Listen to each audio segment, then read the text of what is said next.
ñu leen di jaajëfal bu baax ci teewlu bi seen magazine édition du soir nuñ koy defee bés bu jot tey suñu plateau ñu dalal fii Omar Cissé nekk directeur exécutif association des commerçants et industriels du Sénégal ci plateau bi ñu nam ci feggoo ak Pape Ndiaye Georges Nesta Diop ak Issa Tine ñu bàyyi suñu gan mu nuyoo ñu doog a soobu ci li nga xamante ne moo di waxtaan bi naam waxtu gi ñu cërale lu bëri romb nañu ci sëñ bi Cissé ñu nuyu la.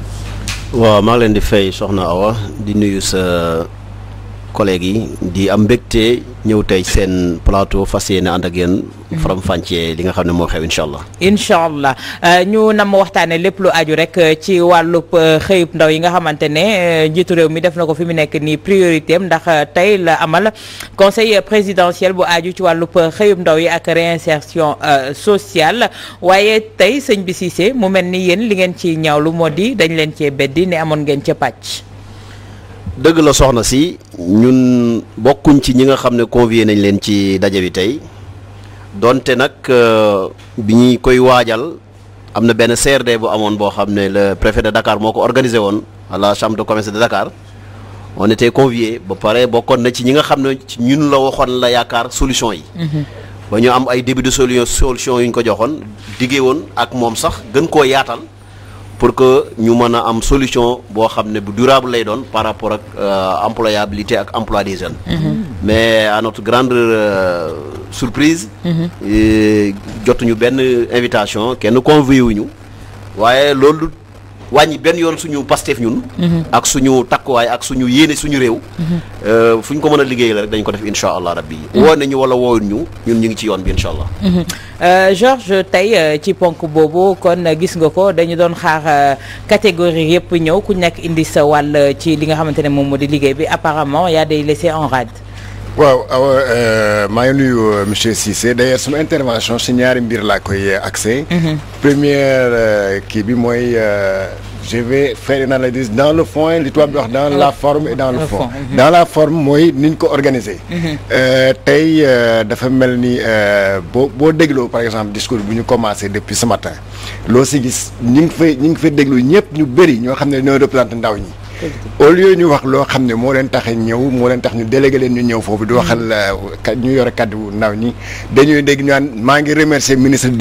ministre boo xam ne moo nekk ci goo xam maa ngi remercier monsieur le président de la république te alors que yu mel noonu par exemple boo nekkee si mbooloo bu mel noonu si ndaje bu mel noonu da nga war a wax pas pour ñu dégg pas pour kontaan loo wala tax président de la république tàccu la wala ñu lay déglu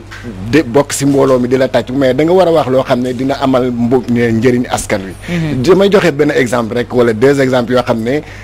moom ñoom laa gën a mere si intervenant yi mooy par exemple responsable ku représenté les jeunes de Kaffrine. Kaffrine moo nekk région bu gën a ndóol Sénégal te kooku defe ne Kaffrine moom. alxayru daar gongo daar ñëpp baax te Kaffrine mojje Kaffrine région boobu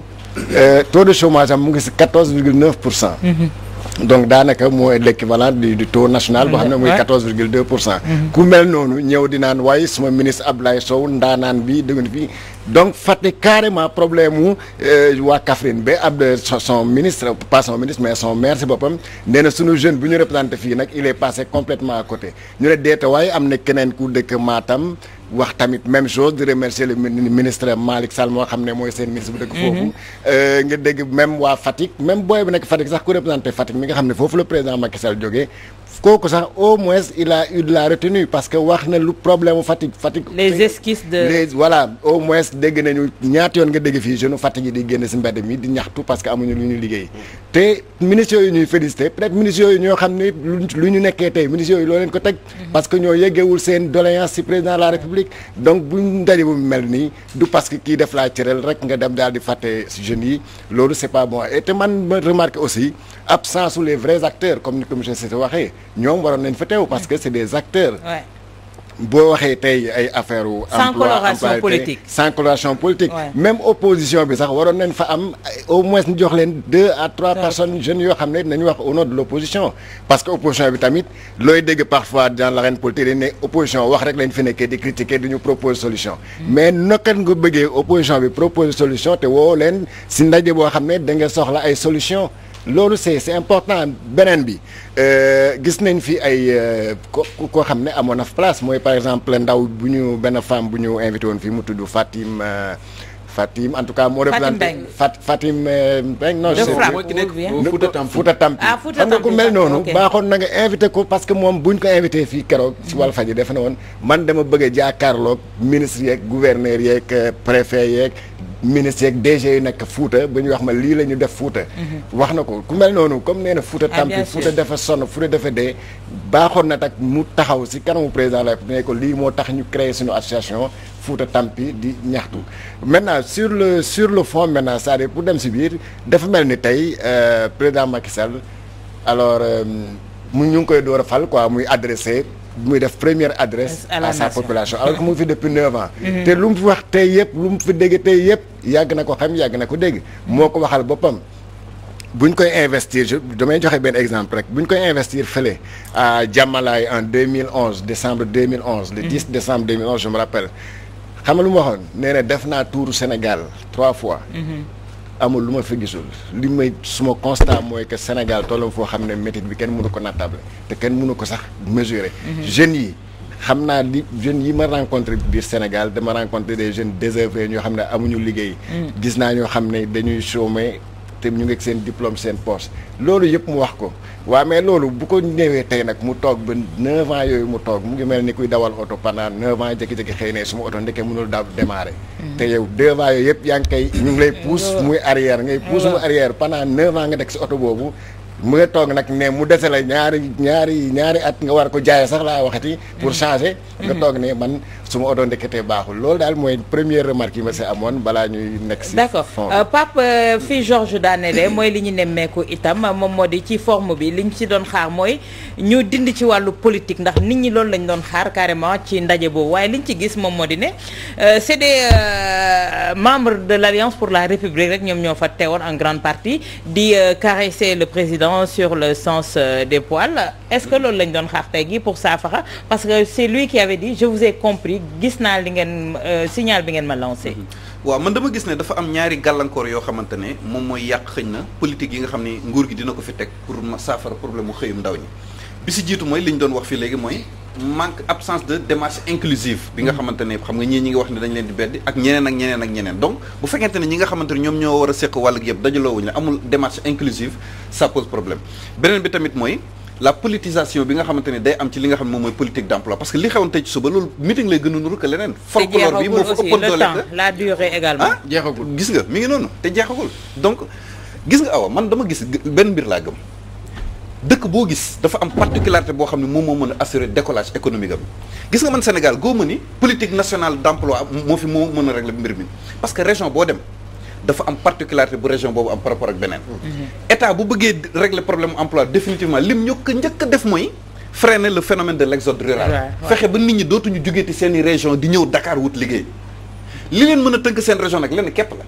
région boo dem am na loo xamante ne moom mooy particularité région ba boo nee Tamba ni Kédougou lu jëm ci wàllum or bi lañ leen gën a ràññee boo nee agriculture am na ci région yoo xam ne fa lañ leen gën a kiyee boo nee wàllum élevage lu mel ni Louga Daara ak yooyu fa lañ leen gën a nemmee ko région bu ci nekk rek am na particularité boo xamante ne état bi bu fa ñëwee dooleel fa jeunes yi dootuñu soxla ñëw Dakar fii ci capitale bi te man sax damaa gëm si bokk ci ñi gëm ni capitale bi dañ ko war a décentraliser sax faf Issa waaw xam nga déjà bu ñu waxee mbir yi man li may njëkkee mooy quand même rafetlu des fois initiative bi nga xam ne moom lañ jël mooy ne dañuy régler xëyum ndaw ñi initiative bi laay wax nag ne dañ koy régler mais kañ lañ koy régler boo xoolee 2012 ba 2021 bi mu fi toog ak léegi mi ngi doog a mel ni ku jàkkaarloog jeunes yi ne léegi li ngeen dund ñor na ma ginnaaw ay manifestation yi fi am ñu fàttali rek li nga xam ne moo amoon mu di conseil des ministres décentralisé ñu digge woon fa lu tolloog 2500 milliards de francs CFA ca mujjantal ga ñu nañu 69% lañ def ci wàllum exécution waaye itam 143 milliards lay tollool ci loo xam ne ay projet la projet yi nag mën nañ cee lim Saint-Louis ñi ngi leen diggoon lu tolloog 306 milliards 700 millions de francs CFA moom lañ diggoon diwaanu Ndar loolu mi ngi amoon ni ki 6 ak 7 juin 2012 46 projets ba léegi gisaguñu ko waa Kaolack 255 milliards Matam 127 milliards Louga 250 milliards Tambacounda 201 milliards Thiès 447 milliards de francs CFA Ziguinchor ñu diggoon leen 360 milliards Kolda 204 loolu nekkoon loo xam ne moom lañ digge woon ci 10 régions yi jotoon dem mais ba léegi càmbaraguñ ko waxaguñu région yi bu ci nekk lan moo fa manqué kon moom mi nga xam ne déjà demoon na ci région yooyu noonu conseil des ministres décentralisé jaratul woon muy woowaat région bu ci nekk naan laa kaay lan moo fa manqué xam na ne ma nga fa ba léegi li nga xam ne moo ci desaat mooy comme li Georges wax sànq wër na réewum Sénégal dëkk yu ci baree bari dem na fa xam na lan moo leen di metti pourquoi mu toogaat ba mandaam bi di waaj a jeex ñii di laam-laamee naan dina wut ak du wuti muy taxawaat naan day charmer les jeunes yaakaar naa man pour man ba wàllum politique la mooy lam doon wax naan dégg naa leen yëpp mooy naa fexe ba jëm leen a calmer ndaw ñi mais buy calmer ndaw ñi dafa am fu mu koy jaare njàng meeg njàngale mi faaw nga suqali ko balaa nga ñuy wax ay emploi mais faaw nga wax ci employabilité mooy lan la nit ki di def ba nga xam ne su génnee dina mën a am liggéey parce que nag nit ki dañ ko war a tàggatu googu noonu bu fekkente da nga ko esquisser di ñu wax ci wàllum emploi finalement nit ñi dañuy toog di rêver que ni emploi nañ ko am man li ma jàpp mooy en tant que jeune gëmuma ne ndaje mii mooy régler xëyum ndaw ñi ci réewum Sénégal loolu rek xëy na yokk ci xar mi karaw monsieur Cissé tey li ngeen wuutee kii bi ndax du ngëneel ndax suñu xoolee ne wàllu politique moom moo fa nekk tey yéen a ngi xool naka la ñuy def ba suqali koomum réew mi waaye itam jël ndaw ñi def leen ñu doon ay ndaw yu capable. waaw soxna si li nga wax de dañ ciy sant yàlla parce que li ma dégg vraiment man jotuma ko seetaan donc dama xëyoon am réunion toute la journée li ngeen wax maa ngi koy soog a dégg mais comme nii la fa demee moom wax dëgg yàlla ñuy wax sant yàlla lii moom ñun du suñu lu ñu bëggoon parce que bu ñu fekkoon danañu ci limaale te fekk gënul mais dafa am lu ñuy wax lu am solo loo xam ne man ñun ACIS loolu lañ gëm ñun dañoo jàpp ne d'abord le développement de ce pays là ñun ñoo koy def ñun gëmuñu développement bu jógee à l'étranger ça c'est un dañoo gëm également ne développement bi à la base lay jógee jëm ci kaw lu def nii ñun nag malheureusement c'est le contraire kii wax na ko sànq Dakar bu ñu defoon rue ak ruelle yëpp def ko ay autoroute ak ay pont du tax mu décongestionné benn capitale 17 millions de personnes 16 millions de personnes mënut a régler mbir yi gis nga ñun on parle dañuy dem ci ay faits yu concret wax naa la ne la il y a 15 jours ou 20 jours invité woon nañu chambre de commerce. ñu ne dañoo bëgg ay solutions. man sama njëlbeen wax dama wax ni c'est un échec ñu toog en 2021 ñuy wax employabilité ak emploi des jeunes. Pourquoi ñun dañoo def tournée ACIS ci tamxarit bi passé on a fait les 14 régions mais bi ñu ñëwee man dama ne ñun jàpp naa ne yàlla deselu lu ñu dara parce que yàlla relief bi mu ñu may maanaam suuf si mu ñu may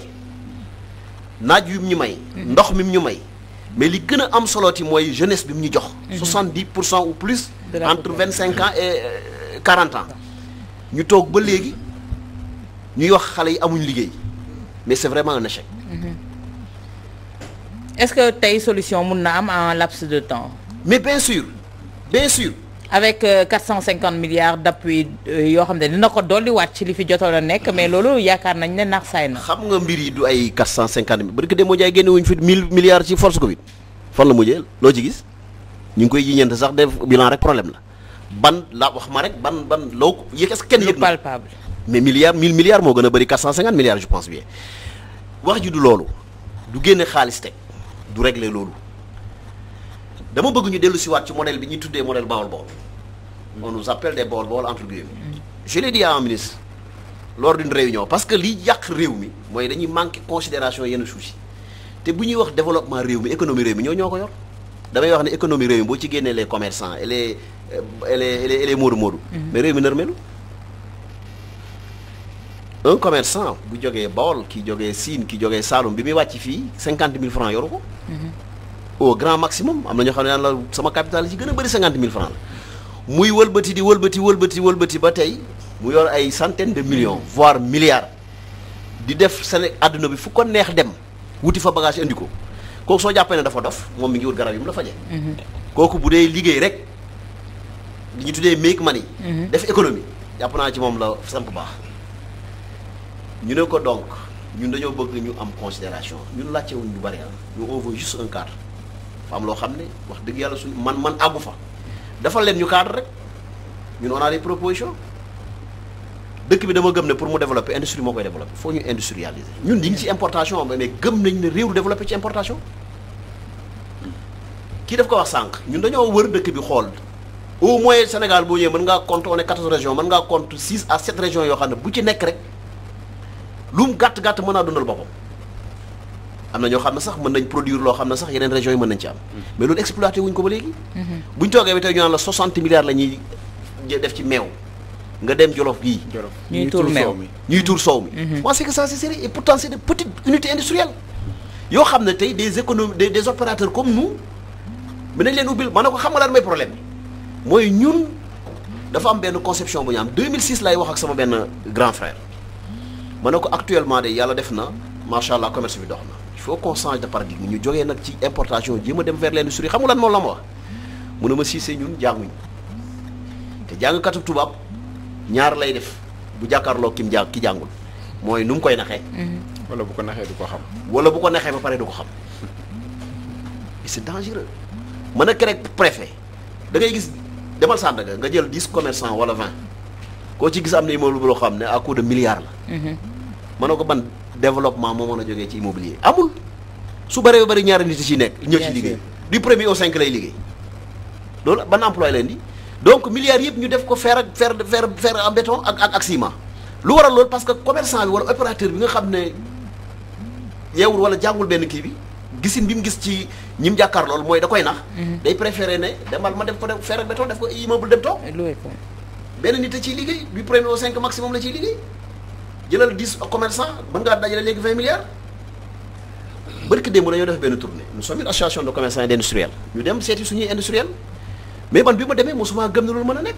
mais des Sénégalais en un laps de temps ñu tegal seen bopp ay industrie kenn ki ça fait pas 1 an il a employé plus de 100 personnes kenn ki mi ngi ci 150 personnes ñoom 5 rek boo leen boolee ñu ngi bëgg a engranger 700 emplois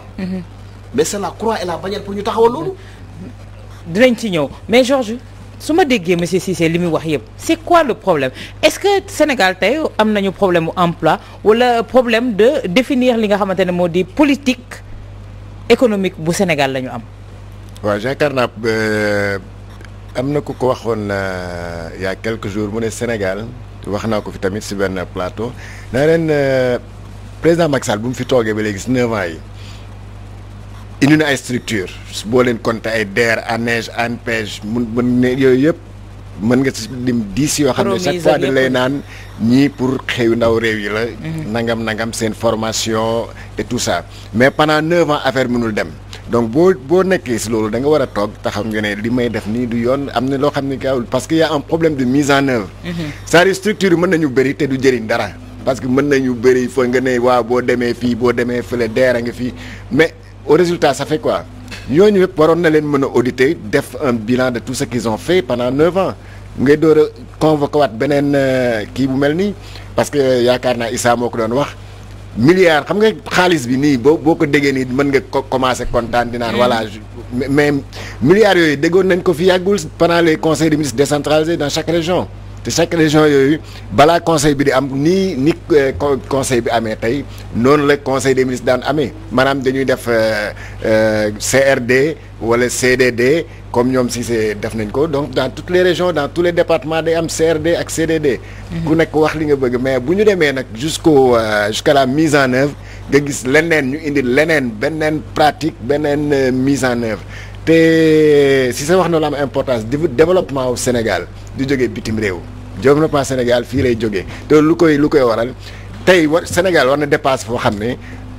dañu war a éviter jël les axes les points stratégiques de notre économie jox ko waa bitim réew ñu koy exploiter di ko liggéeyal pour ñun ñu si mën a développer. te dividendes yi ñoom ñoo ci koy tiré. mais bien sûr parce que ñoom finalement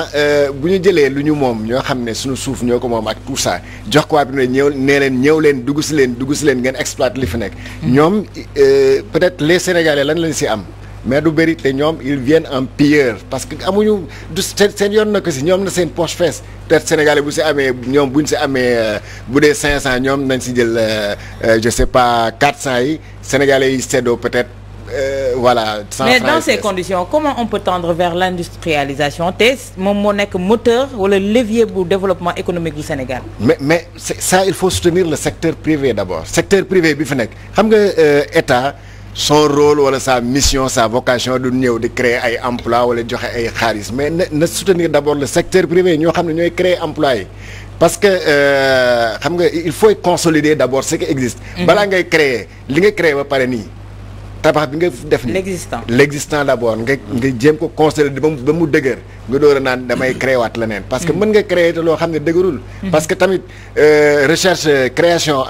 d'un emploi mën nga jox benn jeune léegi 500 millions musul téye 500 francs 500 000 francs nga jox ko 5 millions mais lu muy créer du si xam nu mu koy def loo xam ne da ngay créer finalement mooy wala 3 mois sax du xam fu mu dugal xaalisam donc alors que peut-être que boo jëloon xaalis boobu consolider ñoo xam ne ñu ngi fii di góorgóorlu mën nañu employer peut-être au bout de 3 ans mën nañu employer 300 jeunes. D'accord. Donc loolu mooy consolider l'emploi existant déjà. D'accord tey Pape au sortir de cette rencontre c'est ce qui pensait que ne dina am ay esquisses de solutions pour le chômage endémique des jeunes est-ce que mën nañ ci am yaakaar. waaw loolu pour que mu régler dina jafe te dina ma bett trop parce que dafa am benn mbir boo xamante ne dañ ko war a bàyyi xel déjà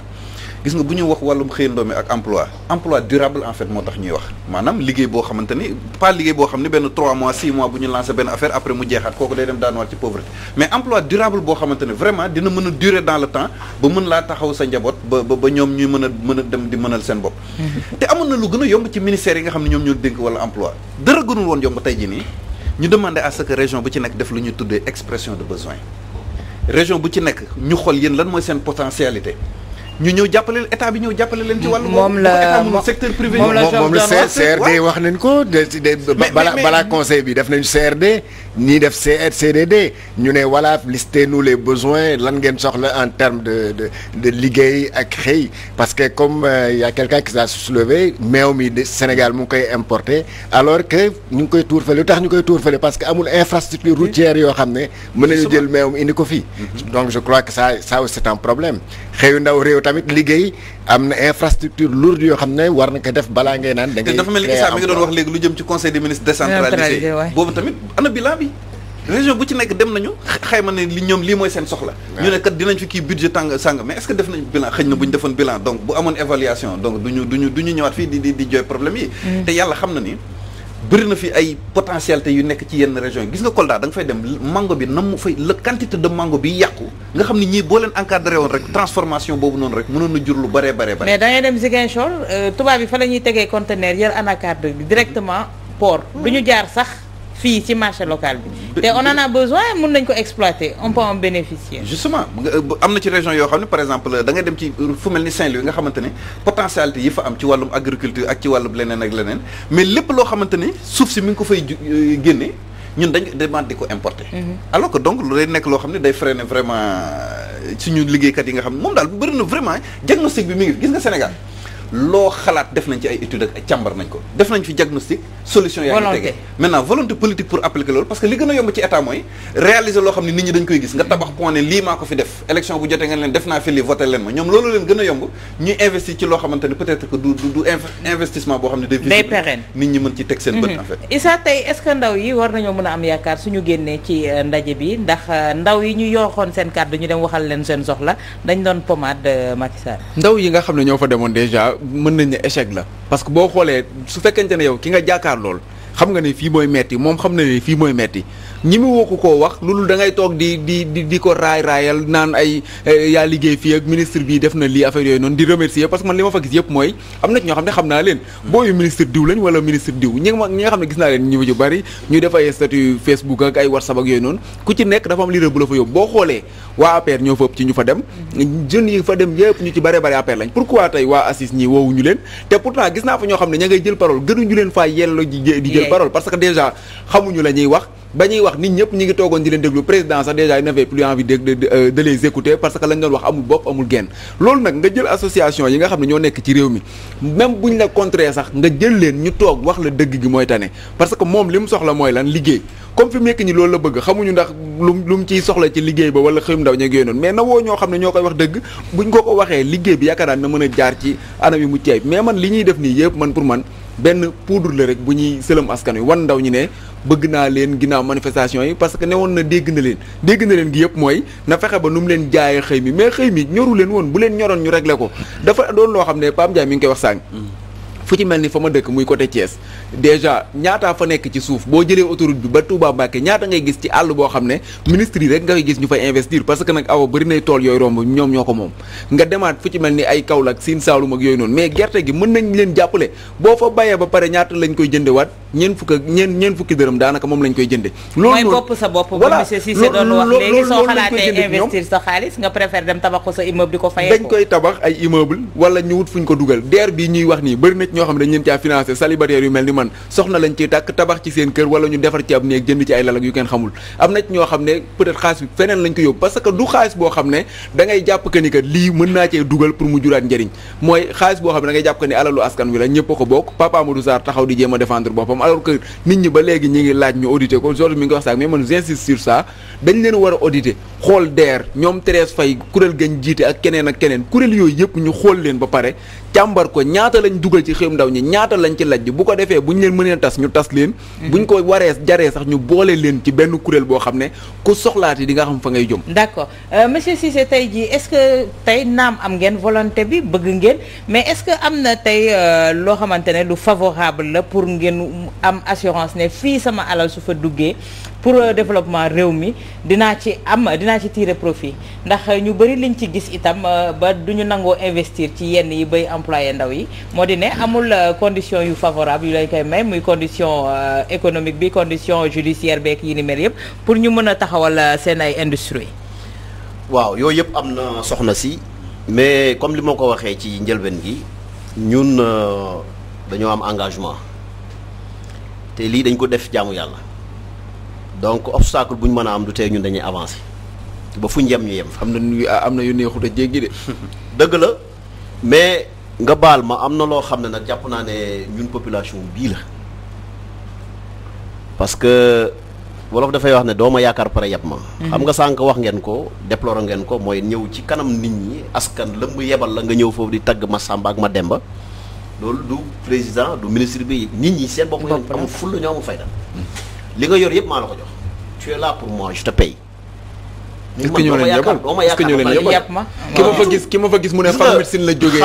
étudiant yee ko yebal représentant étudiant man xam naa université Cheikh Anta Diop bu Dakar ñi nga xam ne ñoo fa nekk ay représentant étudiant fac médecine la jógee nee na étudiant yee ko yebal est-ce que loolu dañ leen di yebal. xam nga li ma mënul comprendre. nga dem tabax benn pont fii ñoo di ko inauguré ñu xëy suba ba ngoon di la tàcc di la saraxol la yaa ñu defal bi lan la defal xaalis boppam la jël defal du tout c'est l'argent du contribuable dafa bokk dafa moom ñun au contraire ñun la war a sant gërëm ñun ñu ko mettre dans ces conditions là tant que change paradigme change ni ñuy xalaatee du dem. des fois nag ñoom it nga wax seen ñoom ngay wax ak kilifa da ngay mais wax kilifa ba da ko wax dëgg. formater mentalité yi mais il faut ñu changer de mentalité. ñun population bi lay wax d'abord. am fulla am fayda. xam nga dama la wax dañoo def benn tournée semaine dernière. dem visiter 5 parmi nos membres industriels. ma leen di laaj lan moo doon seen problème soxna si accès à la terre problème la fi ñu nekk yaa koy jëndal sa bopp. bien sûr. gis nga pour mu am électricité am poste quelqu'un mu ne ma j'ai payé au moins 45 à 50 millions te loolu du sax am xaalis bi tax nga jot ci dama jàpp ne 450 milliards yi ñun dañuy wax ne juste mettre defal leen ñu cadre bi mooy fexe leen ba ñu mën a am accès à la terre. fexe leen ba ñu mën a am accès à l'électricité buñ soxlaa fekk ngeen aménager yépp waxuñ duñ fay de mais na yomb na facile xam nga yor xaalis bi sax taxul nga jot ci léegi su ko defee ñun ñi ngi dem bitim réew di ñëw amu ci kenn koo xam ne ci industriel yooyu état dafa la jox 1 franc yow yaay lijjanti say lijjanti argent fonds propre lay doon wala nga dem wuti say partenaires à l'étranger xam nga commerçant yi c'est de véritables ambassadeurs bëri na fi ay entreprises yu bëri na fi ay usines yu fi am ñi leen démarché c'est des opérateurs économiques c'est des commerces ñoo ko dem jëlee l'état yëgu ko sax mais man à ma grande surprise dama participer ci benn webinaire bu ñu invité bu ñu convié woon Assis thème bi moo doon investir au Sénégal mais dama ci dégg ay favoris yu ñu defal les étrangers mais man dama ne ci mais ñii dañu yàpp mais ni ñu amee facilité ci accès à la terre. ni ñu amee facilité ci ay exonération fiscalité. bien sûr. ñun ñu nekk fii di daw pour nga am audience rek c'est tout un problème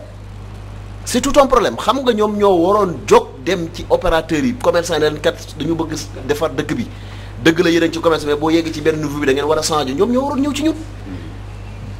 même bu ñu ragalee ñoom ñu ñemeloo ñu. defatuñ ko ñun ñooy ñëw di proposer xoolal le cas du plastique déggoon ngeen fi coow yi fi am. waaw mais ñun ACIS dañoo ñëw ak ay propositions yu concrètes ne leen loi bi en tant que tel on est preneur